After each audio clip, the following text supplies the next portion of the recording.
Shalom alaihim bisem Yesua Hamasyah. Salam sejahtera di dalam nama Tuhan kita Yesus Kristus. True God Jesus Christ bless you all. Bersama saya Pendeta Henry Tandianta MPS. Bapak Ibu Saudara, meskipun meskipun sambil ngelus dada kok kebangetan gitu ya. Tapi saya tidak bosen-bosennya mau menanggapi tentang kata Bapa. Begini judulnya Paulus si murid Gamaliel Bapak Ibu Saudara. Paulus itu muridnya Gamaliel kita bisa baca di dalam Kisah Para Rasul pasal 22 ayat 3. Gamaliel ini ahli kitab. Jadi Paulus itu muridnya Gamaliel. Paulus bukan murid Yesus waktu Yesus melayani lalu punya 12 murid plus 70 murid. Paulus enggak jadi muridnya Yesus. Saya ngelus dada pendeta. Pendeta kok nanyanya kayak gitu loh. Pendeta itu kan sekolah 4 tahun. Kalau teologi tambah lagi master 2 tahun, mungkin doktor 2 tahun, atau kalau langsung itu mungkin 7-8 tahun udah jadi doktor teologi. Kok nggak ngerti bahwa Paulus itu muridnya Gamaliel, padahal ada di ayat. Lalu Anda berpikir Paulus sama saja dengan ke-12 murid, ke-70 murid. Paulus itu tidak pernah tahu Bapa yang disebut-sebut oleh Yesus. Murid-murid, doalah kepada Bapa, Bapa kami yang di surga. Matius 6 ayat 9 sampai 15, Lukas 11 ayat 2 sampai 4. Paulus tidak pernah dengar itu murid-murid suruh doa pada Bapa, enggak pernah dengar. Sebab Paulus bukan murid Yesus. Yesus manusia maksudnya Paulus adalah murid Gamaliel. Paulus yang sama juga tidak pernah dengar, tidak pernah lihat Yesus sujud doa pada Bapa. Misalnya di dalam Matius 26 ayat 39, lalu Yesus maju sedikit dan berkata, ya Bapa. Bahkan di kitab Markus ditulis ya Aba, ya Bapa. Yesus memanggil ya Aba, ya Bapa, artinya ya Aba, ya Allah, ya Bapa. Karena Yesus masih jadi manusia, Yesus memanggil Allah itu Bapa. Tak lain dan tak bukan kiasan dirinya sendiri sebagai roh, sebagai Allah di surga. Lalu Anda pukul rata. Paulus juga menulis tentang Bapa. Beda, Pak. Paulus itu muridnya Gamaliel, bukan murid Yesus. Jadi Bapa yang ditulis oleh Paulus beda dengan Bapa yang ditulis Matius, Markus, Lukas, Yohanes. Ngerti? Sampai sini paham nggak? Tepuk jidat, Pak. Kami itu puluhan tahun nggak pernah tahu bahwa Paulus itu muridnya Gamaliel. Kan ada ayatnya, Kisah 22 ayat 3. Ada di tempat lain juga. Jadi kalau muridnya Gamaliel otomatis tidak pernah tahu Bapa yang diajarkan Yesus. Otomatis. Lalu Paulus ini tahu Bapa dari mana? Dari Gamaliel. Gamaliel kan ahli kitab.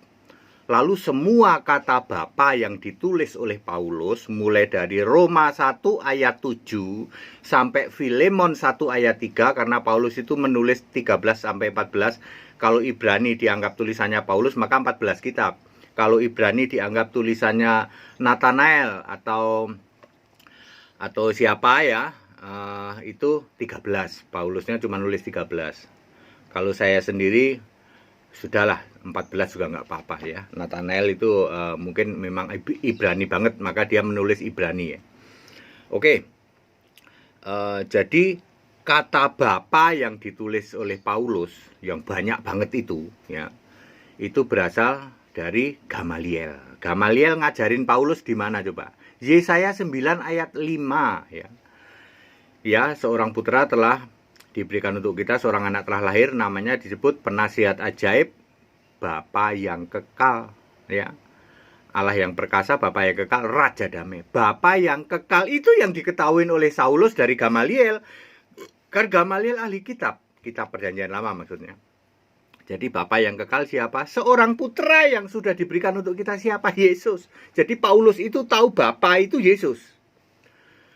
Lalu dari Yesaya 63 ayat 16, Bapa, engkaulah Allah kami, namamu adalah penebus kami. Itu yang diketahui oleh Paulus. Di samping kata Bapa yang lain yang kurang lebih sama. Ya, Bapa adalah Allah. Bapa adalah Tuhan huruf besar semua. Bapa adalah Yesus. Ya, karena Paulus juga tahu bahwa Tuhan huruf besar semua itu menjadi seorang putra yang telah diberikan untuk kita.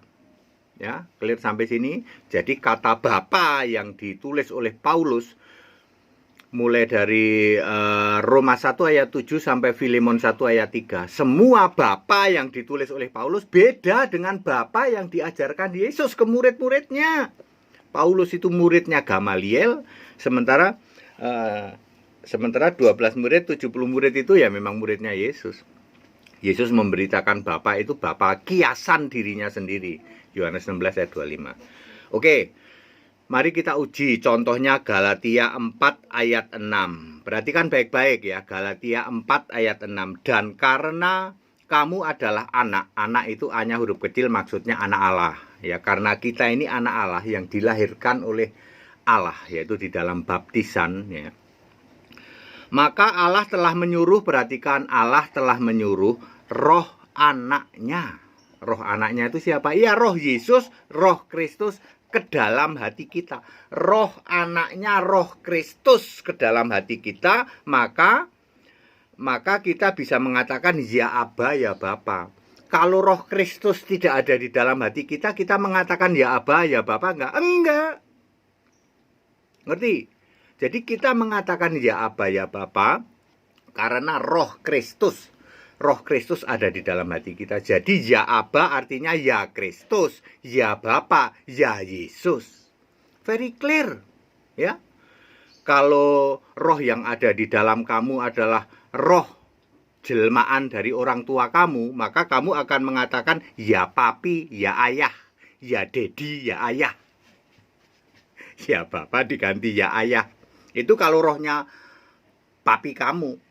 Kalau rohnya papi kamu merasuki dirimu, maka kamu akan mengatakan ya dedi, ya papi.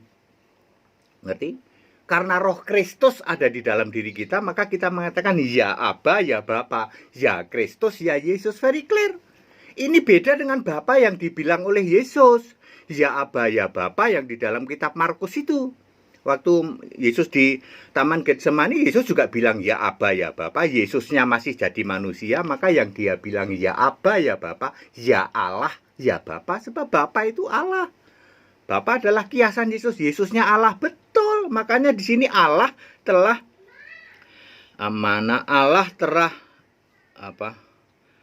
mengirim ya, benar ya. Allah telah mengirim roh anaknya. Allahnya siapa? Ya Yesus sendiri. Anda pusing ya, Anda bingung ya. Allahnya juga Yesus, ya.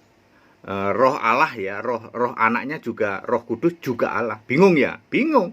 Karena Anda tidak pernah membaca 1 Korintus 12 ayat 4 dan 13. Kalau roh R huruf besar itu pasti satu roh. Mau roh Bapanya, roh anaknya, roh Allah, ya tetap aja Yesus. Nggak pernah paham toh? Nggak pernah paham betapa sesatnya kamu sudah jatuh di dalam kesesatan. Betapa dalamnya. Puluhan tahun kamu dapat pengajaran dari Tritunggal yang nggak pernah paham seperti ini, bahwa roh R huruf besar itu pasti satu. Mau disebut roh Bapa, mau roh Allah, mau roh Kristus, mau roh Kudus, mau roh Yesus, tetap satu roh. Nggak pernah dengar toh? Nggak pernah dengar betapa dalamnya kamu telah jatuh. Makanya kamu nggak bisa ngerti ya Aba, ya Bapa yang disebut oleh di Galatia 4 ayat 6. Tentu ini beda dengan ya Aba, ya Bapa di kitab Markus yang Yesus ngomong. Itu memang ya Allah, ya Bapakku. Kalau ini ya Aba, ya Bapa, ya Kristus, ya Yesus. Mari kita uji lagi. Efesus 3 ayat 14. Ini telak-telak ini. Itulah sebabnya aku Paulus sujud kepada Bapa. Jadi Paulus itu nggak sujud pada Yesus, buktinya tuh sujud kepada Bapa. Baca, kamu kan nggak buta huruf toh. Baca ayat selanjutnya, ayat 15. Yaitu yang daripadanya, ya, dari Allah. Ya, semua turunan yang di dalam surga dan di atas bumi menerima namanya. Jadi Bapa yang dimaksud oleh Paulus yang namanya itu diterima di semua turunan di surga maupun di bumi. Ngerti? Yang turun-temurun namanya diterima di surga dan di bumi itu Bapa yang dimaksud Paulus. Makanya aku sujud kepada Bapa. Maka ini kita linknya bisa Keluaran 3 ayat 15. Itulah namaku untuk selama-lamanya dan sebutanku turun-temurun. Siapakah dia? Baca Efesus 3 ayat 21. Ya. Di dalam Kristus turun-temurun. Oh, jadi turun-temurun itu Kristus toh. Lah iya, yang namanya diterima di surga di bumi turun-temurun itu Kristus. Jadi Paulus mengatakan aku sujud kepada Bapa, aku sujud kepada Kristus. Sebab Paulus tahu Bapa itu Bapa yang kekal. Paulus nggak pernah tahu Bapa yang diajarkan Yesus. Doa Bapa kami, Yesus sujud menyembah kepada Bapa. Nggak pernah tahu Paulus. Paulus itu tobat setelah Yesus naik ke surga. 1 Korintus 15 ayat 8 ya, yang terakhir ia menampakkan diri kepadaku sebelum Yesus naik ke surga. Detik-detik terakhir menampakkan diri kepada Paulus, Saulus waktu itu. Kisah 9 ayat 5 ya. Clear? Ya. Jadi Bapak Ibu Saudara, betapa dalamnya Anda sudah jatuh ke dalam pengajaran super sesat, Tritunggal Maha Sesat ya. Betapa dalamnya kamu telah tahu. Bahkan puluhan tahun kamu jadi pendeta, yang saya sering menyebutnya karatan lumutan. Kamu jadi jemaat puluhan tahun, tidak pernah bisa tahu bahwa Paulus itu muridnya Gamaliel. Kalau muridnya Gamaliel tentu saja tidak pernah menjadi murid Yesus fisik manusia yang waktu itu ngajarin doa Bapa kami dan ngajarin menyembah Bapa. Ya, clear? Tidak bosan-bosannya kami memberitakan tentang Bapa ya.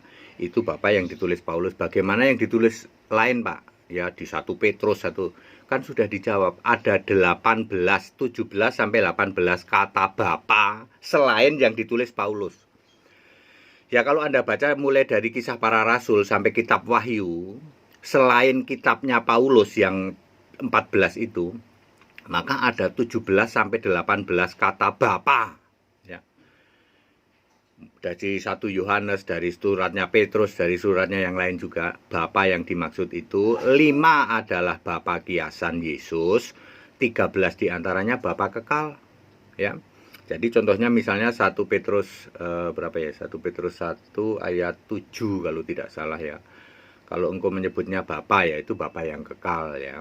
Karena Bapa di situ yang telah menebus kita, Bapa yang di situ pencipta ya. Ya telah menebus kita dan akan menghukum dengan perbuatannya ya. Bapa yang menghukum dengan perbuatan kita, Bapa yang telah menebus kita siapa? Kan Yesus. Ya. 1 Petrus 1 ayat 7 di situ ada kata Bapa ya. 1 Petrus 1 ayat 2 ayat 3 ayat 7 ya. Ya, kalau tidak salah ya. Tolong di cross check ya. Saya ingin mengatakan ada 18 kata Bapa selain yang ditulis oleh Paulus. Kalau ada lebih ya cari aja ya, mungkin lebih juga ya. 5 diantaranya Bapa kiasan Yesus, 13-nya merupakan Bapa kekal Yesus Kristus. Salah satu contohnya 1 Yohanes 5 ayat 7. Ada 3 memberi kesaksian di surga, Bapa, Firman, dan Roh. Bapa itu Bapa kekal, bukan Bapa yang Yesus sujud gitu. Ya, clear? Walaupun saya ngelus dada, betapa dalamnya kamu telah jatuh di dalam penyesatan Tritunggal Maha Sesat. Ya, ayo tobat ya demi kemurahan Allah. Ayat Alkitab semua ini ya. Ya, Paulus adalah murid Gamaliel, bukan murid Yesus, jadi dia tidak pernah tahu Bapa yang diajarkan Yesus. Ya, tetapi dia tahu dari Gamaliel yaitu Bapa yang kekal dan Bapa namamu adalah penebus kami sejak dahulu kala. Segala hormat, kemuliaan untuk Yesus Kristus, satu-satunya Allah yang benar, yang penuh hikmat, yang maha kuasa, yaitu Yesus Kristus. Haleluya. Amin.